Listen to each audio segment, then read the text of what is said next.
السلام عليكم، اهلا بيك في مطبخ ام شريف. النهارده هنعمل مع بعض الكيك اليومي بطريقه سهله جدا، بدون مضرب بدون خلاط. ان شاء الله الطريقه تعجبكم. مقادير ان شاء الله بسيطه وموجوده في كل بيت. معايا 3 بيضات، ضروري جدا يكون بدرجه حراره الغرفه. يعني طلعت البيض وسبته يهدى شويه كده من التلاجة، واللبن نفس الشيء، لازم الحاجه تكون بدرجه حراره المطبخ. معايا 3 بيضات، معايا كوبايتين من الدقيق انا نخلاهم هم مجهزاهم، معايا كوبايه سكر او كوبايه ونص من السكر على حسب الرغبه، كيس بيكنج باودر او ما يعادل معلقه كبيره بيكنج باودر، وكيس فانيليا او كيسين زي ما انت عايزه، ومعايا كوبايه مخلطه من السمنه والزيت. حابه تخليها سمنه خالص، حابه تخليها زيت خالص، زي ما انت عايزه. وان شاء الله كمان كوبايه من اللبن، حابه يكون لبن يكون عصير يكون زبادي براحتك. اول حاجه هنعملها كده هنفكك البيض. هنزل معاه بكوبايه من السكر. انا عشان بنحب الحاجه مسكره شويه هزود كمان نص كوبايه من السكر. انت حابه الكوبايه هتبقى حلوه جدا، لكن انا حابه احط كمان نص كوبايه من السكر. هضيف دلوقتي نص كوبايه من السكر التانية اهي. هقلب البيض مع السكر كده شويه حلوين لحد حبيبات السكر بتاعتي ما تدوب خالص. وكل السكر ما بيبقى ناعم كل ما بيبقى يديك نتيجه احلى، وكل السكر ما بيبقى لونه فاتح كمان بيبقى احلى. هضرب كده شويه مع بعض اهو.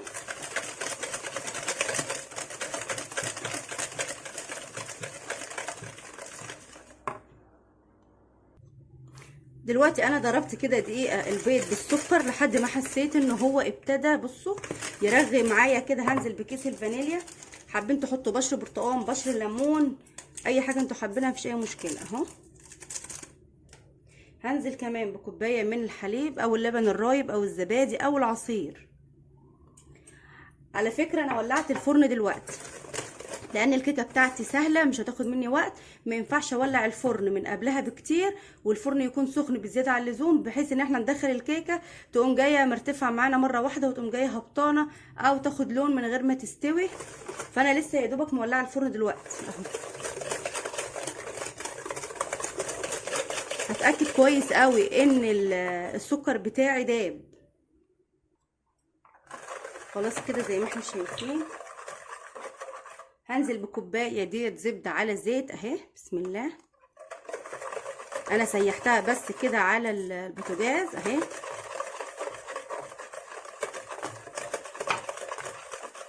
هنزل بمعلقه كبيره من الخل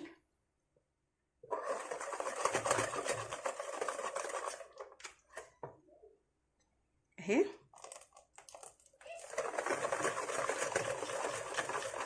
الخل بيدي طراوه حلوه قوي للكيكه بتاعتنا. انا نخله دقيق اهو زي ما احنا شايفين كده. حطينا كوبايه من الحليب وكوبايه من السمنه على الزيت والثلاث بيضات وكيس فانيليا. معانا كده الكيس بيكنج باودر، ومعانا كمان الكوبايتين من الدقيق، او على حسب الدقيق بتاعك ممكن ياخد كوبايتين، ممكن كوبايتين ومعلقه زي ما احنا عايزين. طبعا انا نخله الدقيق اهوت. هنزل كده بالكيس البيكنج باودر اهوت. لكل كوبايه من الدقيق بتاخد معلقه صغيره من البيكنج باودر لو انت عندك بيكنج باودر سايب. هنقلبه كله كويس كده في الدقيق عشان الدقيق بتاعنا يكون متغلف كله. هنقول بسم الله وهننزل كده مره واحده اهوت. بسم الله الرحمن الرحيم.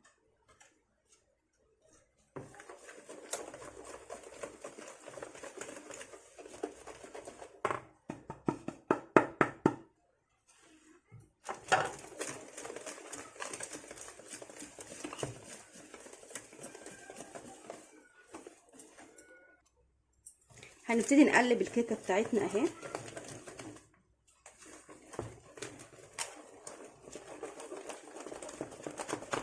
نحاول ما نخليش فيها كتل.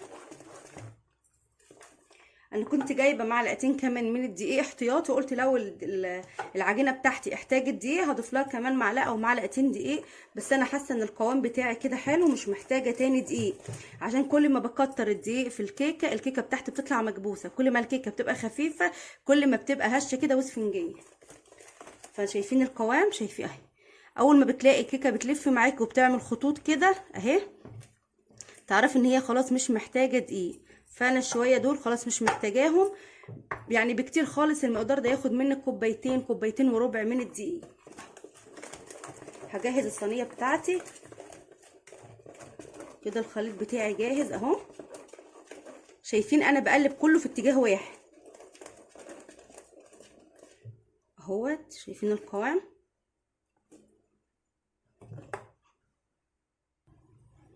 دلوقتي انا بطنت الصينيه بتاعتي، دهنتها بالزيت وبطنتها بالدقيق. بصوا بقى الحركه دي حلوه قوي اهي. تخبطوا كويس كده من الجناب وتقلبوا الصينيه اهي، وتخبطوا عليها، معلش عشان الصوت، تخبطوا عليها كده خبطتين عشان الدقيق الزياده اللي فيها ينزل، ويبقى مفيش طبقه دقيق تقيله تحت او تحروق الكيكه او اي حاجه. هخبطها كده خبطتين وارجع لكم. خلاص كده بقى هننزل بخليط الكيك بتاعنا. هنقول بسم الله الرحمن الرحيم. شايفين القوام اهو؟ بسم الله.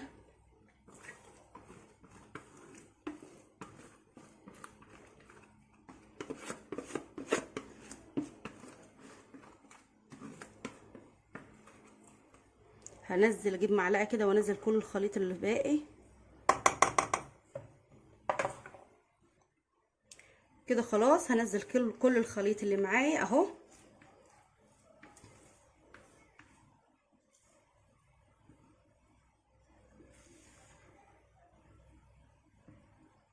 طبعا لو في حاجه وقعت على حروف الصينيه من هنا او من هنا امسحها عشان خاطر هتتحروق معانا في الفرن.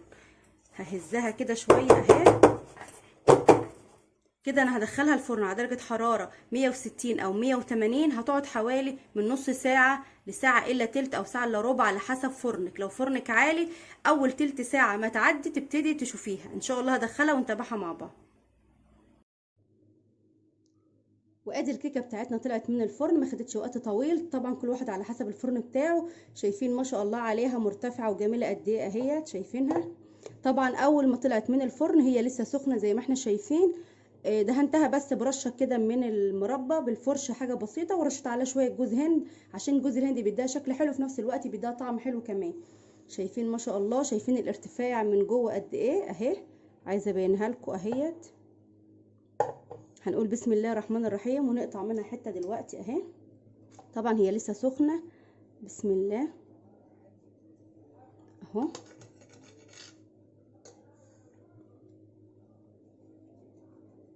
طبعا الكيكه ما تتقطعش خالص وهي سخنه، بس انا ايه عشان اقفل لكم الفيديو وابقى مستعجله شويه. بصوا بسم الله ما شاء الله عليها. شايفين؟ سخنه جدا. بصوا بتطلع دخان انا مش عارفه امسكها. شايفينها ما شاء الله عامله ازاي اهي؟ بصوا اسفنجيه خالص اهيت. انا مش راضيه ادوس عليها بس عشان هي سخنه. مرتفع حلو جدا جدا كمان وهي سخنه.